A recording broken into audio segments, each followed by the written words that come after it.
Okay.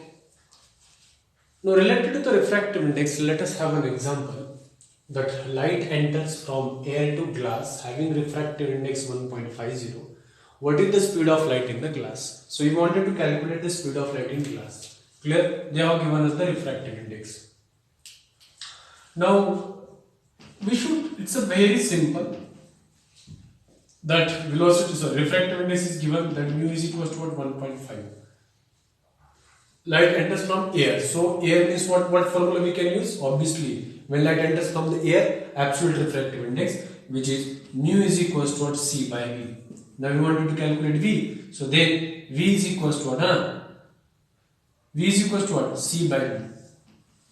V is equals to C by mu. 1.5 can be written as 3 by 2. Clear? 1.5 can be written as what? 3 by 2. So then V is equals to C 3 into 10 to the power of 8, which is already given, divided by mu is equals to how much? 3 by 2. 2 will be in the numerator again. So 3 3s are cancel. What is remaining? 2. So therefore, what is the velocity of light? V is equals to 2 into 10 to the power of 8 meter per second. So from this, we can easily understood that the velocity of light is goes on changes anyhow. Clear? So like that, they will ask different type of questions. Might they will provide you the three different mediums, and they will provide you the three different refractive indexes, and from that they will ask you to calculate what will be the velocity of light in the third medium. Clear? So many type of examples are there. For that you need a lot of practices. The next one, the major important concepts from the refraction, the major part of the reflection was the spherical mirrors, and the major part of the refraction is what? Spherical lenses. What are the spherical lenses? Spherical lenses are what? It is a transparent material which is bounded by the two surfaces. There is one transparent material which is bounded by how many surfaces? Two surfaces. How many surfaces? Two surfaces, of which one or both surfaces are spherical, forms a lens. So lenses are always formed by what? A transparent material which is bounded by what? The two surfaces. Then it is formed, it's called as the lens. Now, when this type of concept is to, when we discuss about the spherical means what? Obviously there is one sphere, isn't it? No doubt at all, because they are the part of the sphere, part of the spherical surface or the reflecting surfaces, and from that, when these two are what we can say, they are bounded, forms a lens. Now the lenses are of two types. What are the two types? One is called the convex lens. What the second one is the concave lens. One is the convex lens and the second one is the concave lens. When to call it the convex lens? The lens which is bulging outwards, that type of lens is called as the convex lens. And the lens which is bulging inward, that type of lens is called as the concave lens. And another thing is that when you if you observe the convex lens, the center of the convex lens is what? Thicker, and when you observe the concave lens, the center of the concave lens is what? Thinner. Clear? So this is what you can observe in the diagram. So the center is what? Thick, and the center is what? Thin. For which lens? Concave lens as well as what? Concave lens. So this is what exactly it is to be called as.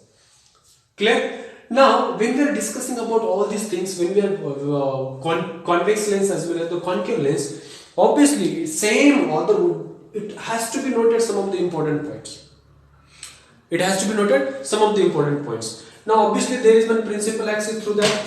Clear? So this is what the principal axis. This is what called as the optical center O. In mirror it was pole. In convex lens it is optical center. That is the difference. But convex lens as well as concave lens has two center of curvatures, two radius of curvatures, two focus points, two focal lengths. Why? That I will tell you, but you should understand this. So this one is called as this F1. This one is called as what? C1. This one is called as C2, and this one is F2, and this one is called as what? C2. Similarly for this also, this is what the optical center O. This point is called as F1, and this point is called as what? C1. This point is called as F2. This point is called as the C2. Clear? If you observe this diagram very carefully. Now why we are having the two center of curvatures? It has two center of curvatures, two center of curvatures, two focus points, two radius of curvatures, two what now? Focal lengths. Similarly for this concave lens also. And also this convex lens is called as the converging lens. Which lens? Converging lens. Why it is called as the converging lens?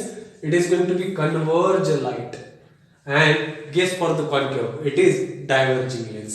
So this lens is called as diverging lens. Clear? Hope this is very much clear to you.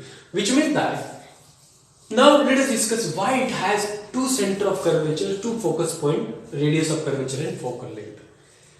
Dear student, the reason is very clear because obviously they are the part of the sphere. Either it is convex or either it is a concave, they are the part of the sphere. Now just to draw this, if suppose I will take this surface. Let us suppose this point is called as A and this point is called as the B. Similarly, this point is called as A and this point is called as the B. This is the aperture. This one is also the aperture.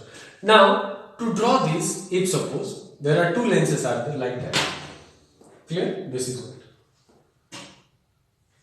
Okay. So now, which forms this pair like that?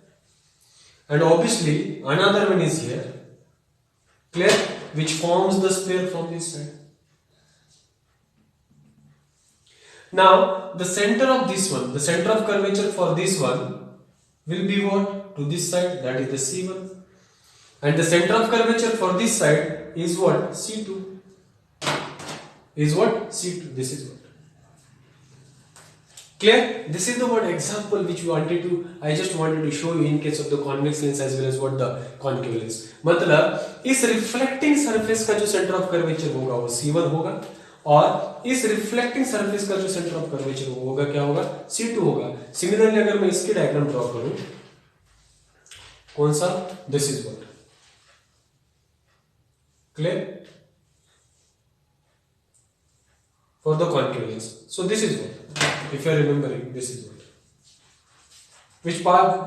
That spherical surface is the part of a sphere. So this is what the C1. And similarly, for the next one, this is what the part of what it is to be called as. Come on, this is what. Clear? So this must be the part of what? C2. That is the reason when you observe the diagram, it is very clearly to be, which can be observed that C1 is due to because of this reflecting surface, C2 is due to because of this reflecting surface. अगर मैं बात कर लूँ लेकर चलो, तो A O B किसका होगा? AOB का सेंटर ऑफ कर्वेचर C2 और ये O डैश B का सेंटर ऑफ कर्वेचर C1. सीधा यहां पर AOB का centre of curvature C1 and AO dash और B का सेंटर ऑफ कर्वेचर क्या बनेगा? C2 बनेगा. This is what it is to be called the convex lens and concave lens. तो ये दिक्कत है यहां पर, ये समझना चाहिए हमें. क्लियर? तो क्यों आते हैं दो सेंटर ऑफ कर्वेचर? लेकिन हमने जो देखा मिरर में कितने आ रहे हैं? बस एक ही आ रहा था. लेकिन लेंस में कितने आ रहे हैं? दो आ रहे हैं. तो उसका रीजन क्या है? This is the reason. This is the reason behind that why we are getting the two centre of curvature, two radius of curvature, two focus point, two what? Focal lengths. This is the reason. Is it clear? Hope it is very much clear to everyone. Clear, Babu?